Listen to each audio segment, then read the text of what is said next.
This is the Tata Avinya and it represents Tata Motors' vision of all-electric mobility in the not-too-distant future. Over this video, we'll talk of what this model actually represents, what it's like on the outside, what it's like on the inside, and what it'll finally take shape as.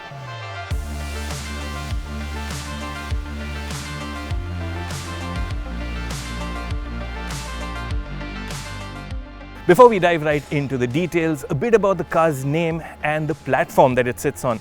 Now, Avinya in Sanskrit means innovation, and there's a whole lot of that on this car. It sits on what Tata calls its Gen 3 EV architecture, which is a ground-up skateboard platform. For perspective, the Gen 1 platform that underpins models like the Nexon EV and Tigor EV was derived from ICE platforms, and the Gen 2 that we saw most recently on the Curve concept is a derivation of that with certain EV-centric features like a flat floor. This, however, is the most advanced of the three platforms and has been benchmarked against the best in the world. Tata Motors wants to go global with this one. Now, that's the background. Let's talk of what we see here. First things first, what shape is the Avinya? The Avinya's body style can be described as unconventional, set to capture the essence of a premium hatchback, the versatility of an MPV, and the appeal of a crossover. It doesn't quite look like anything else, does it? And that's intentional. The space-efficient long wheelbase and short overhang stance is something you'd see on other born electric cars. But the low roof and monospace silhouette isn't. The grand idea behind the Avinya is to showcase the versatility of the platform that underpins it.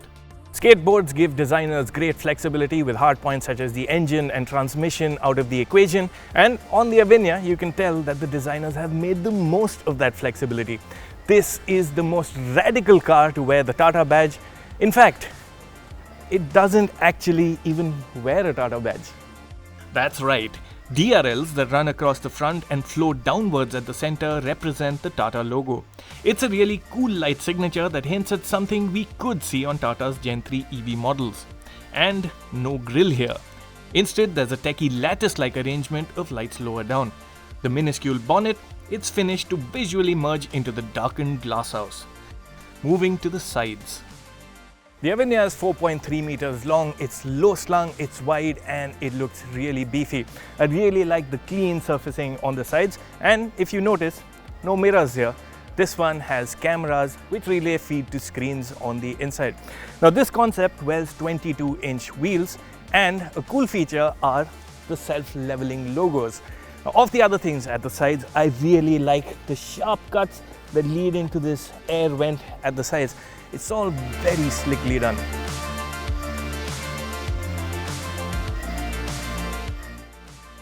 It's all very sharply done at the back as well, and if you're a bit imaginative, you'll actually find a visual link to the Tata Altroz. Now the Avinya has a floating light bar that represents the Tata logo as we've seen at the front, and you'll find an inverted T lower down on the bumper as well. It's all very, very cool. The interior is fascinating in its own right. Access inside is via butterfly doors that open like Shah Rukh Khan in his trademark pose. The concept's mechanism does take some time, so we'll fast forward a bit. Now you'd expect a car from the future to be all big screens on the inside, but this one actually isn't. Martin Ullrich, who heads design at Tata Motors, says we are heading towards a time of screen fatigue. And this car takes a very different approach to how we interface with the systems on board. This one primarily uses voice commands. A soundbar on the dashboard serves as the go-to controller, and each seat gets a dedicated speaker and mic for passengers to communicate with the system. Drivers get all the information they need via a mobile phone-sized screen mounted onto the steering. This absence of screens is refreshing, and also included to enhance the experience inside is an aroma diffuser at the center console. The choice of colors and materials inside was also critical to further the soothing feeling inside. The interior is very minimalist in look. It's all full of light materials that add to the airiness inside. It's got a lot of glass area, and the materials inside are also sustainable, keeping in with the concept of the car. And the promise is that what you see is what you'd likely get. Vehicles built on dedicated EV platforms are all about big space, and the Avinya with its floating dashboard and wide open spaces does give a glimpse of what's to come. Other detail highlights include front seats that swivel outwards for easier access and unique pod-like vents at the doors. Time to zoom out a bit and talk of what else we know so far. Of the other details that Tata has disclosed about the Avinya concept is that it will be capable of 500 kilometers of range with just 30 minutes of charging. They haven't disclosed battery capacities as yet, but it is understood that nickel, manganese, cobalt will be the chemistry of choice for the battery system. The battery pack will be housed in the wheelbase that measures 2900mm on the Avinya, and Tata Motors has set an internal target of 205mm for ground clearance for the first of the products this platform will spawn. Now coming to the products that you can expect off this platform.